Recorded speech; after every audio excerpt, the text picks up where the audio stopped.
Ladies and gentlemen, welcome to the Snap Material Podcast. We are going to get right into our meta and unlocks. We're going to talk a little bit about the previous season, most likely, in our discussion on the meta, but you're not going to get a breakdown or a review of the season like you have before. I'm Jesse Starcher, over there is Evan Bevins. Evan, are you ready to talk some Marvel Snap tonight? Yes, it's a brand new day. Oh, the podcast, you might say. Look out. Well, that was totally improvised, man. We are going to start with our unlocks here. And again, not a big season for me. I didn't play a whole lot, but I unlocked a fair share, I think, of what I normally would. Looking at, I think, last month when we had 2 months that we squished together, I had 16 unlocks. I've got just a tiny bit under half of that this time. So, again, didn't play a whole lot, but felt like a normal season for me. Currently at collector level, 26,726. I have, that's as of today, August 4th, 2026. The tokens that I have ready to be used very soon, 3,925. Right on the precipice of getting that 4,000 tokens, not $4,000. All right, 7 new cards for me, 1 super rare. Out of those 7. By the way, as my journey goes into making every card animated, I have got all the way to the H's. I'm about to start with Hela as far as making every card animated. So I've got a long way to go. Plus, I've run into a short time to get. Oh wait, sorry. 26 cards have not been able to be updated, or I should say advanced to the animated status, because I don't have the boosters. So I'm definitely running into a booster situation here where I don't have them in order to upgrade them. So it's really interesting. You've been using any of those, what is it, the wild boosters or whatever? I have. I've got a nice little collection of them, and I could probably just blast through like 3 or 4 cards, because I think I got about 90 wild boosters. And when you're in the 200s, when you're doing animated, I think it's 20... Yeah. 20 boosters per. So that would probably get me about four cards updated. So that ain't bad. So yeah, I like the wild boosters. I think that's really great, because there are a lot of times where you're sitting there and you are waiting for the booster so you can possibly gold split something. And now you got those wild boosters, which kind of help out and pitch in. But all right. So as for my unlocks, here we go. Starting with Baby Hulk. Baby Hulk. And then I got a AKA Erisham. I got another AKA variant, which I think is a Martyr. But anyway, it looks cool. I got a Spider-Man Noir. Nice. Tombstone. Just under the wire, too, if I remember correctly on that one. My super rare that I got this season was an Andrea Guardino Destroyer. And let me tell you something. That thing is awesome. It looks gold-plated. Almost. It really looks awesome. So I like it. I got an Alex Maleev Daredevil. Very nice. Pixel Angela and a Pixel Ghost Spider. And then got 4 new cards coming up here. Strife. Yeah. Astral Projection. Starhawk. So you can tell I was cleaning out the Series 4 there. And then Jonah Jameson. Yeah. Yeah. And then we got a Nicholas C. Yellow Jacket, which I'm not pronouncing his last name. But yeah, Nicholas C. I got a What If, and I did not get this I did not buy this variant, I don't believe. I think this was a situation where I ended up with this by chance. I got a What If Dr. Doom. Oh, nice. I got that one too not long ago. Sorry, I didn't mean to steal your thunder. No, it's fine, man. It's a cool looking comic cover variant. And then I got a Selene Horseman of Famine. And that rounds out all the new, hungry for more. Yes, it rounds out all the brand new cards I got, but the rest of these are variants here. I got a Moon Colony Nakia. I got a dinosaur variant of Thor, which it really looks way too close to Beta Ray Bill. I'm pretty sure it's a Dilophosaurus or one of the longer snout, like herbivores. But if you look at it, you're like, wait, is that Beta Ray Bill? Oh, no, that's a dinosaur. So... Then I got I'd like to see this. Alex Maleev Mirage. Looks pretty cool. Marco Delfonso Juggernaut. A Vincenzo Riccardi variant Spider-Man that most everybody got. So there you go. That's my unlocks. Evan Bevins, you have the floor with yours, sir. I am at 33,412 collector level. I've got 1,125 tokens. I was hitting the seasonal series 5s because I liked a lot of the ones from this season, and I still trying to get the Submariner, but never quite got him. Only one that escaped me from the beach bash or blast or brouhaha, whatever it was. But that doesn't mean I didn't get some cool cards. See, I got Aunt May was my first new card of the season. And then I quickly realized that cards that move are not the same as cards that have movable abilities. So I threw together a move-heavy Spider-Verse deck and was like, wait a minute, most of these don't actually say movable. So I had to dial that back a little bit, although I think that's the one where, yeah, occasionally when I did pull it off, I get some pretty powerful visions, and then you said, now try her with Mother Ascani. So I did make a deck like that, but ultimately I went in another direction. Oh, yeah. Okay. I think I've still got it around here somewhere, but it was called Movable Feats. FEATS, because that was the technical name for actions you had to roll dice for in the Marvel superheroes role. Yeah, that's right. Nice. So, yeah, when they reworked Spider-Man 2099, he made his way in there. So I liked that, but I never got very far with it. So then I should have sent you a picture of this one. Not a card I use very much, but it was an Esme Cuckoo Mark Silvestri variant. Yeah, brother. With her and her sisters in the Dark Phoenix costume. Oh, wow. It looks pretty cool. I think it did encourage me to try a deck with Esme, and it worked so well that I don't remember it and probably deleted it. Nice. But it still looks awesome. Okay, then I got Tombstone. Had to work for that one because I used my gold on something, so I couldn't just get the premium pass for the event. So I had to work my way up to that one. Let's see, got a Leo Chiola Man Spider, which looks cool, but it still can't dislodge the regular version. Let's see, because I got Tombstone before this one. Maybe this is what I blew my gold on, or maybe I got it in the event. Either way, I finally got the He Tianyu Goliath, which breaks one of my rules because it's a completely different character than the base card. It's the Hank Pym Goliath, but I love that costume. My favorite Hank Pym costume, and it's the blue and yellow. It looks awesome. So even though I don't like it when they have variants that are different characters, I had to get it because it looks awesome. Same with Alpha Flight Sasquatch. Yeah. I held on to my principles until it was cool. Just like I think they bring characters back from the dead too much unless it's Oliver Queen. Yeah, the Goliath. But then I got Goliath's awesome. That's pretty cool. Yeah. I got an Annie Wu Howard the Duck, which is him walking with the Avengers and reading a Deadpool comic. Oh, okay. I got a Toon Force variant Madam Web, which I did use in a largely Dan Hip looking Spider-Verse deck. Okay. She's not Dan. I don't know. She kind of looks like Elmer Fudd's mother-in-law. is the best way I can describe it. Then I got your boy Bastion. Oh my goodness! Get yourself a Brostion deck or a Bastion bro. I don't trust Cerebro. What did I do? I did a deck, and then when they changed Luke Cage, that messed me up a little bit. But it was basically a deck that keeps reducing your power, and then Luke Cage was there to bring it all back. So hopefully Bastion would create 2-cost full power cards, but I don't know. Didn't quite pan out for me, which that doesn't even make sense because of everybody's low power anyway. I don't know. I tried it. I got a Brett Bean Kahori, a David Nakayama Scream, a Dan Hip Iron Lad, a Baby Super Skrull, J. Jonah Jameson, who just for nothing else having a 1-cost 3-power ongoing that Captain Marvel or Photon, Monica Rambeau, whatever she's called at this point. Spectrum? Yeah, her too. I think she's Photon now. Okay, all right. Maybe. The Al Ewing Limited series that I pulled out of the back issue bins on Free Comic Book Day. Yeah.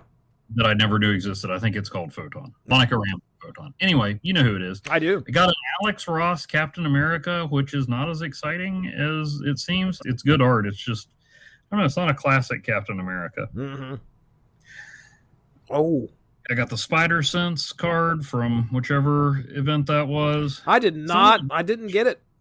I did not get it. Well, because I don't know. I like move decks, but I don't know. I don't have a lot of patience with them. Yeah. I got a Rogden Chibi Valentina. Then I got my MVP from the new cards, Tarantula. Interesting. Okay. Barring any brief cameos, I think I have more Marvel Snap cards of Tarantula than I have comics I've read featuring him. Like, I know he exists, but I have, again, unless it's just some passing reference or background thing, I may have seen more Marvel Cinematic Universe movies featuring Tarantula, comics I've read with him in it. Nice. But I like that card. I got a Chris Bachalo Surge, which doesn't really look like Surge. It's the one where she's like in more of a traditional Japanese outfit, maybe, or what I think of as, but it's Chris Bachalo, so it's cool. Mm-hmm. John Tower Christopher Armor. I did use in one of the events some tokens or glory or whatever, the event currency, to get a Kale Ngu, I don't know how you say it, Ghost Rider, which is him flashing an FBI badge while he peels his skin off to reveal the flaming skull. I don't understand it. But what happened? yeah, I don't know, man. I'm not sure what's going on, but it looks awesome. I will tell you that. I've sent that one to you too. Let's see. After that, I got what I may have actually gotten this one purposely just because there's an album to try to get prizes, but I got a Chibi Cyberpunk Warlock. Oh, which does not look bad, but like if the name wasn't on it, I couldn't tell you it was Warlock. Wow. Then I got a Winter Vacation Devil Dinosaur. Then I did my favorite thing and gamed the system. I got a He TNU variant of Diamondback for 3,500 tokens, thus saving me the 5,000 to 6,000 tokens it would have taken to actually get Diamondback. Oh, nice. Well, saving me 1,500 tokens. Yeah. So if you get the variant, you get the base card. Although I still haven't used her. I don't know. Every time I'm like, but I still need this one other card. It was a Brand New Day Scorpion. I'm like, well, what am I doing? How am I going to use Diamondback if I don't have Brand New Day Scorpion? So I got a James Ryman Thanos, which is basically comic book Thanos with movie Thanos's helicopter blade. Oh, okay. Pretty sure they said that was a reference to the Thanos copter. I got an anime cyberpunk Awesome Andy, which does look kind of like Awesome Andy. Okay. I got the Anon Rem Sharon, or however you say it, Spider Sense variant. All right. I got a Brett Bean Vulture, who looks like a drunk guy from a Looney Tunes cartoon. I did Gold Split Bishop. Nice. Got a Brett Bean Goliath, which is not as cool as the Hank Pym Goliath. Got a Dan Hip Cable. Got the Maria Wolf Spider-Man from Team Clash. Got a Dan Hip Bishop. Got enough for another seasonal Series 5 card. Still didn't get Submariner, but I got Boomerang, who fit nicely in my Heaven Help Me. I made a Lin Lee Iron Fist deck. Wow. I was just like, oh, I know multiple ways to get him with his sword shard. I'm not sure that's worth it, but it's a thing. Okay. And it involves throwing stuff back in your hand, and that works well with Boomerang. Yeah. I got a WMM Hella, and then I got the Nicoletta Baldari Spider-Man and the Vincenzo Riccardi Spider-Man. Okay. All right. Well, that's some unlocks right there, buddy. We did it. Like 8 new characters there. So Tarantula, I know you said was your MVP. Let's roll into that real quick. I know you've got that listed on your meta discussion here. What made him so special? Well, first of all, he's like a spider, but hairier. Okay.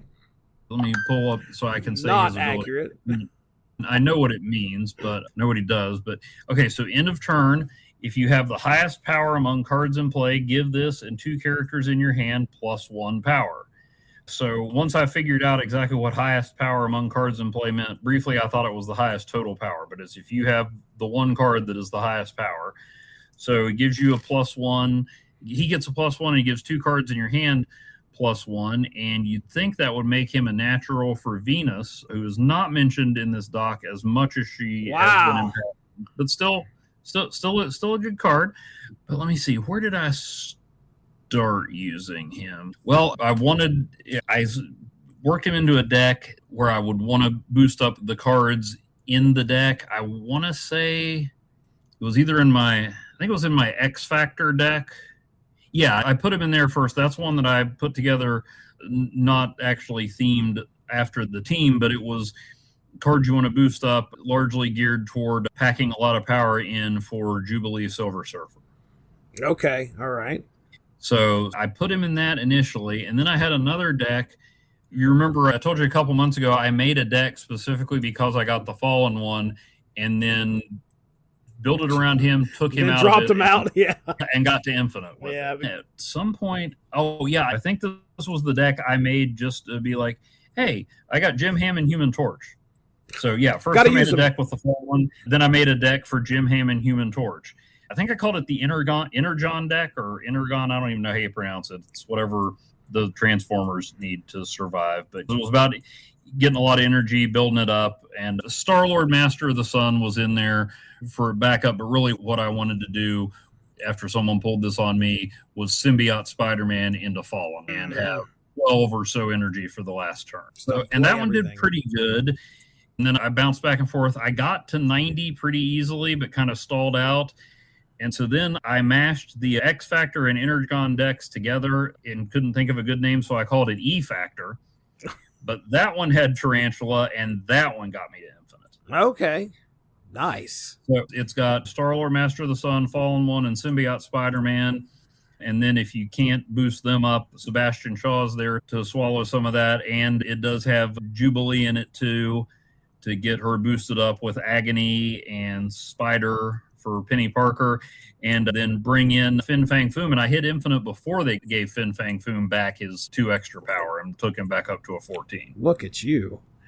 Wowzers. Although then I went back to it and I'm like, I'm going to play a few games with that just to remind me of how well it worked. And it didn't work near as well. I don't know. I've got a lot of weird decks in here, but and Jubilee Silver Surfer is just fun to mess around with. I've got another one that, boosts her up, but also, again, that I stole from somebody else who used the unassuming combo of King Etri and Shadowland Daredevil. Yeah, so explain to me how that works again. Okay, well, so Shadowland Daredevil puts 3 demons in your hand, and he gets a +2 every time you draw a card with 6 or more power. Right. Etri draws a card that didn't start out in your deck. I put Beta Ray Bill in there at one point to get a bounty, but then you pull up the hammer, which is good for Beta Ray Bill, but doesn't trigger Shadowland Daredevil's ability. So basically, play Etri, you play Daredevil, then you activate King Etri, and he immediately pulls in a demon. Okay. And plus, that gives you an extra draw, so I threw Crystal in there and Adam Warlock, and basically that gives you extra draws, and it doesn't matter if it's a draw at your turn or a draw triggered by a card, Jubilee's going to toss extra power to him. Nope. 3 power, nothing to sneeze at, but then you get her with Agony or Penny Parker, you can have 5 to 8 extra power, sometimes with multiple cards a turn. Right. Wow. Okay, and I got Triton in there too. Yeah, Triton and Crystal, like the most inhuman heavy deck I've ever run. Right. But so yeah, it's pretty cool. I named it Reinforcements in honor of it brings more people in, but really that was a nod to the Cheat Commandos. Okay. From Homestar Runner. I'm sure you remember them. I know the Cheat, and I know Trogdor, and I know I know plenty of strong bad emails.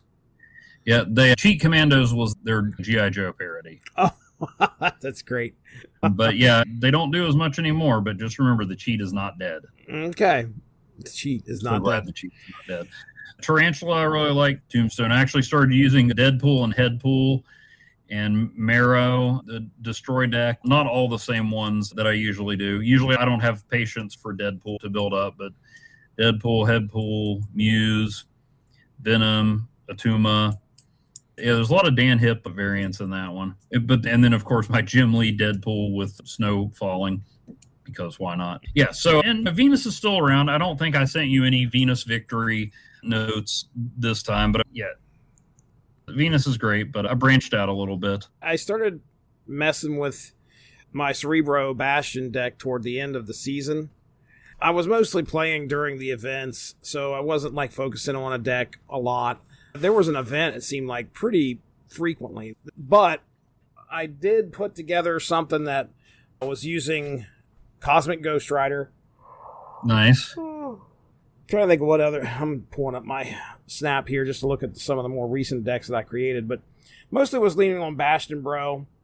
And that was pretty much it. Talk to me, though, as I'm pulling this up. Tell me your thoughts on J. Jonah Jameson. I know you already said 1 cost, 3 power, but tell me, did you use his ability at all? Yeah, I let's see. I had a I always call it my Silver Agent deck, which was basically a lot of ongoings, including Sam Wilson Cap and Doom 2099. Wait, how did I not have Caliban in there? Because Doom 2099 and Doom are pretty much automatic Caliban activators. Threw Moonstone in.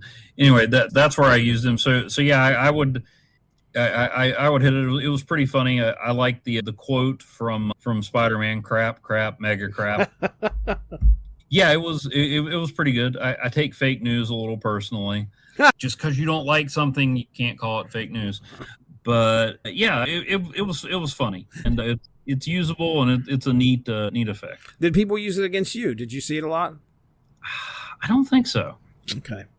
Well, there was a little bit of, and I don't know if this was a situation with the update or something along those lines, but some people were saying that, like, two guys were playing, both of them had JJJ out there, and nothing was happening with the emotes or with the words, which was interesting. Maybe two wrongs made a right. This possibility. Somebody posted a video on, I don't know if you saw this on Reddit, where a guy laid down Jonah Jameson and then also laid down Onslaught. And so they were like, what's going to happen? And so the guy's sitting there waiting to see what will happen. And a thumbs up emoji shows up at the top, and like, that was the thing. Like, that, if you get the thumbs up emoji, somebody is not giving you a thumbs up. They are absolutely flipping you off. So I make sure not to use it, which is a shame, because, like, outside of Squirrel Girl, Ms. Marvel is the least likely character in all of Snap to flip somebody off. Do that, right. I got the card. Yeah. I didn't use it at all, but I think I find it funny, and I think your argument of using Spectrum to boost up your ongoings and stuff like that, fine. That's fine. Wait a minute. I didn't use Spectrum in that deck. Oh, well, but he still gives you a bonus point for Goliath and gets bonus points from Captain America. Okay. All right. There you go. So. All right. That makes sense. But yeah, I didn't have him. I didn't make use of him, so I didn't have the fun time of using him. Plus, he's got a glass jaw, and that's called the mute button. So... well, but yeah, that only mutes his non-game effects. I mean, he's still right. He's still an ongoing. He's still an ongoing.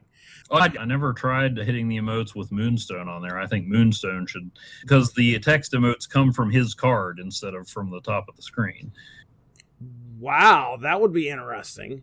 I'd like to see that. I wonder if Moonstone would do it too. I haven't read a lot with Moonstone, but I feel like she'd be just almost as rude as Jameson. Probably. Did you run into Sinister Six at all? I did run into Sinister Six, but I just wanted to point out what J. Jonah Jameson does now, because he's not at the Bugle anymore. Shoot, he was mayor at one point, but I don't think he's mayor now. He was mayor, but now he has a podcast called Threats and Menaces. Wow. Well, he got on that train a little too late. I've been here for how many years? Yeah, I know. He's no Jesse Starcher. Brothers chasing him. You haven't been mayor of New York, so. Riding my coattails. Tell me about Sinister Six. You like it? You don't like it? I like it. I like it in part because I see it and I'm like, oh, crap. And then I realize they all land in one lane and they don't have enough power left over to win the other lane. So I haven't – it makes me a little nervous. And I've lost to it a couple times, but it's not an instant defeat. One thing I saw it with a lot right when it first – of course, it's only been out for like a little over a week, I guess. But – immediately I saw it in conjunction with Thanos. Oh, really? Okay. I guess because usually when I play a Thanos deck, I have Strange Supreme or Venom in there to clean out the lanes, try to keep the Power Stone out there, but I have somebody in there to clean out the area, so I figure those are low-cost cards. If you draw a lot of them, then maybe they can trigger the Sinister Six a little sooner. I know I saw one game where I forget if it was Sakar or something where the Sinister Six just got dropped at the location. That's 6/12. That's basically a no-cost 12 power, but so not bad, but not really what you're hoping for. there. So I didn't get it. I wouldn't have been disappointed if I had. I think it's a fun card to mess around with. I don't know how effective it is, but occasionally Snap's supposed to be fun. So yeah, I would look forward to, we could have a whole spinoff of Marvel Snap team up just with the unintentional Sinister Sixes that it creates. That's true. If I got it, I would keep losing games because I didn't play. And I'm like, I'm trying to see who my Sinister Six is. All right, and then tell me what you think about the Luke Cage nerf. So Luke Cage gets dropped to where now he can only save our front row characters from getting a negative power in some way. So what's your thoughts? It's not unreasonable. I forget even what the one was that they did to him that outraged. It was like only at one location. Yeah, it was one location. But I think this is a good compromise. Do I wish he would still protect everybody? Yes. Did I use him and not understand why some people weren't protected, even though I was aware of the nerf? Sure. But I don't think it's unreasonable, and they dropped him down to a 2 cost. And I've still got the sweet Dan Hip variant and the Sean Crystal one with his classic costume, so he still looks awesome. Okay. Not enough to convince me not to use him. Now, overall, now, is it to the point where maybe he gets squeezed out by another card? Yeah, probably, or I just have to be a little bit more careful. But maybe he's not, at this point, a card that you could just throw in any deck. Like, I've got a slot left, or let's put Luke Cage in. Maybe he's not quite there, but there aren't really a lot of decks that you do that with anymore anyway. It doesn't bother me. And I think we talked about before, his unnerfed power probably should have been the Invisible Woman's power. Luke Cage is great, but that was a little too powerful for him. Okay, all right. Then again, we've got a 4/6 Karen Page, so let's not look into these things too literally. Yeah. I was really upset. I was kind of like pretty mad because one of my favorite decks is the Bastion Bro, the CZ3 deck that I have. And a lot of what you have to worry about in that deck is obviously if your power gets changed in some way, that invalidates any boost that Cerebro is going to give you. The key is to get everybody at the same power, and if somebody is affected by some either negative power in any way, whether it be from a card across the board or a location, then you're out of luck. So I was pretty upset at first. And then I want to say about a week ago, I was like, I'm going to give this a shot. Sweet Christmas, and turned off the app in disgust. My app turns off enough in disgust by itself. I don't know why it continues to crash. I think I need to get a new phone. But anyway, I ended up playing, and I was like, this ain't bad. I'm not doing so horrible. As long as you pack Scarlet Witch and Magic, you can usually nullify any type of location issues that you're going to have. And then it's all down to like, okay, are you facing somebody that's going to try and murder you with Afflict in some way? And I wasn't running into that too much. So now when I got closer to Infinite, I probably, if I would have went into the 90s or something like that, I probably would have seen that. But I wasn't having a hard time. So I want to continue to play it, and maybe things will change at some point. But I understand a lot of people were upset, especially the locations that they decided to do after they nerf Luke Cage, and then they've got like, I don't know, 2 or 3 cards like Boomerang that are afflicting things. And then like within a week, Luke Cage's bar is being the featured location. So people are like, are you kidding me? Right after Boomerang gets dropped, they're like, oh, Luke Cage's bar. Oh, okay, great. You got to get people to feel like they have to have that card. That's exactly right. A lot of people probably felt like, okay, this is second dinner trying to do something here. Well, all right, well, that's all I have here for my unlocks and for the meta. Thanks a lot for joining us. Make sure to tune in tomorrow for the next installment of Snap Material.